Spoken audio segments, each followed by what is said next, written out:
Hello, I'm Teacher Derek, and welcome to our EAPP class.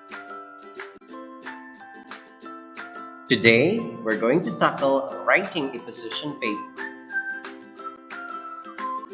We will be guided by our most essential learning competency, which is writes various kinds of position papers. Here are our specific learning objectives. First, we have to identify the nature of position papers. Secondly, we have to determine the parts and guidelines in writing position papers. Lastly, we have to construct claims to support a stand on certain issues. Let's start the lesson by differentiating topic from issue. Topic is a central concept for contention. It is broad and can be explored in different perspectives. Issue, on the other hand, compels readers to take a stand, whether negative side or positive side, and the author chooses one for the position paper. Let's have concrete examples of topic and issue. First, the topic is dress code, while the issue is implementing a dress code in school. Second, the topic is COVID-19. While the issue is mandatory vaccine required for employees. Third, the topic is election, and the issue is petition against BBM's candidacy. Let us define these key terms. Arguments are statements that support the author's stand. These are also a set of reasons why you endorse an idea or propose a suggestion, for the process of explaining these reasons. Evidences, on the other hand, are proofs to strengthen the author's claims. It could be in a form of research findings, statistics, statement from expert authorities, and others. Let us now define a position paper. A position paper is a formal, usually detailed written statement, especially regarding a single issue, that articulates a position, viewpoint, or policy as of government organization or political candidate. The primary goal of a position paper is to declare a position on a certain matter or issue. Its secondary goal, on the other hand, is to convince or persuade others to take that side of an issue or matter. Like in a debate, a position paper presents one side of an arguable opinion about an issue. It is therefore important to support your argument with evidences to ensure the validity of your claims, as well as to refute the counterclaims to show that you are well informed about both sides of the issue.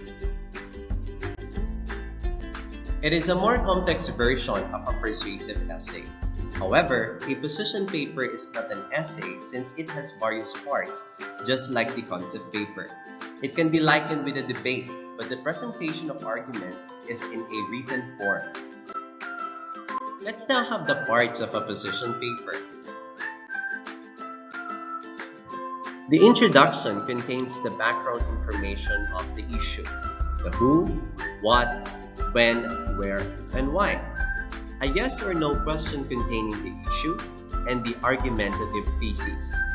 The yes-no question is the issue posed as an interrogative statement that allows readers to see both sides of the issue, while the argumentative thesis is a sentence that takes stand on the issue and includes the claims to support your stand.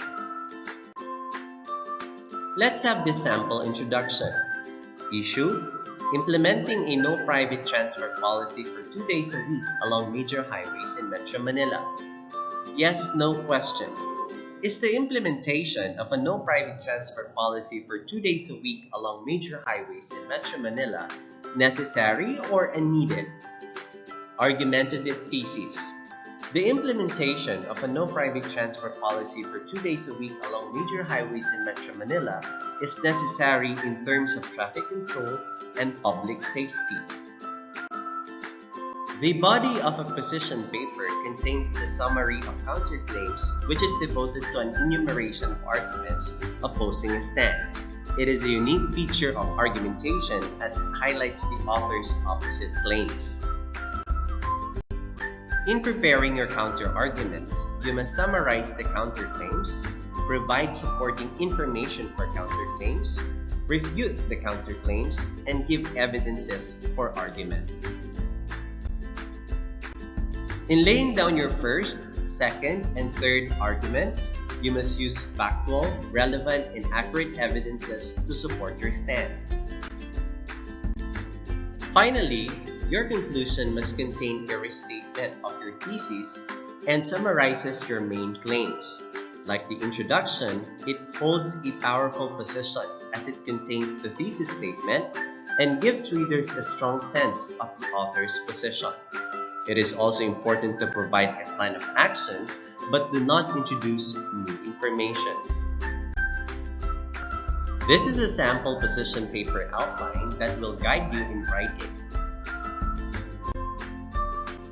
Let us end this lesson by quoting Joseph Joubert in saying, "The aim of argument or of discussion is not of victory, but progress."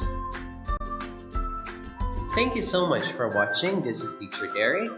See you next time.